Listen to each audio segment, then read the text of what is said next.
Bon, on va vous expliquer comment ça a fonctionné, la question quand on a fait une plainte contre, pour avoir commis un faux document de Pierre-Nicolas Aubin-Génis puis Jean-Claude Paradis. Jean-Claude Paradis a tenté une poursuite contre la Première Nation de 90 000 en cour supérieure, en disant qu'il avait un contrat de travail. Moi, je savais très bien que Jean-Claude Paradis n'avait pas de contrat de travail, parce que Jean-Claude Paradis, lui-même, là, m'avait dit à moi, là, ma job, elle tient qu'il y a un chou ici parce que je ne suis pas protégé. Quand j'ai rentré là au mois de décembre 2004. Fait que je savais très bien que Jean-Claude Paradis n'avait pas de contrat de travail. À partir de là, ils font une action de 90 000, ils ont fait des faux documents. Ils ont fait un faux contrat de travail pour montrer que Paradis avait un contrat de travail dans le but de poursuivre la nation en passant par moi. Puis là, à ce moment-là, nous autres, on s'est reviré de bord. On a fait une plainte à la police. La police n'a pas voulu embarquer dans ça. Puis à un moment donné, on a fait une plainte privée. Puis on a passé directement devant un juge. Cette audition-là, ça a pris une journée. Une journée complète, puis le juge a dit qu'il y avait matière à procès. Alors à ce moment-là, le juge a envoyé des assignations toutes pour commencer la procédure. On a commencé la procédure contre eux autres. Puis à un moment donné, on a reçu une lettre d'un procureur, comme de quoi, que le procès arrêtait pour le moment, puis c'est envoyé à la Sûreté du Québec. Puis les autres preuves dans ce dossier-là étaient loin d'être farfelues.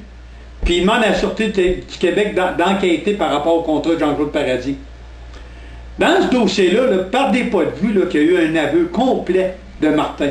Martin a avoué qu'il n'avait pas eu de contrat de travail. Tu sais, c'est pas facile d'arriver, là. Puis là, on se ramasse avec une plainte privée. Plainte privée, là, il n'y a pas grand monde qui connaisse cette procédure. Ça allait arriver une fois au Québec. C'était la deuxième plainte privée. Ça, ils viennent tous débousseler. Ça, c'est quand vous n'êtes pas content d'une action de la police que le procureur n'a pas pris de procédure, que vous pouvez arriver et faire de quoi. À ce moment-là, c'est ça qu'on a fait. Puis on a toutes des mains pour montrer que ce monde-là, c'est des fraudeurs. Puis on fait ça dans le but de soutirer 90 000. On s'en va en cour fédérale. Le juge ordonne en cour fédérale de réintégrer mon fraudeur Jean-Claude Paradis. On aurait pu aller en appel de ça encore, de la décision-là. Ça aurait coûté encore des centaines de milliers de dollars. Les procédures, on peut en faire à haute large. Eux autres, ça va bien, là, le séquestre leur donne de l'argent, puis go! Ah ouais, frapper sur Genet. Parce que le séquestre est en mauvaise position, là. Il a coupé mon salaire, puis là, ils vont être obligés de leur payer, là. Fait que des procédures, on peut en prendre, ça coûte des milliers de dollars.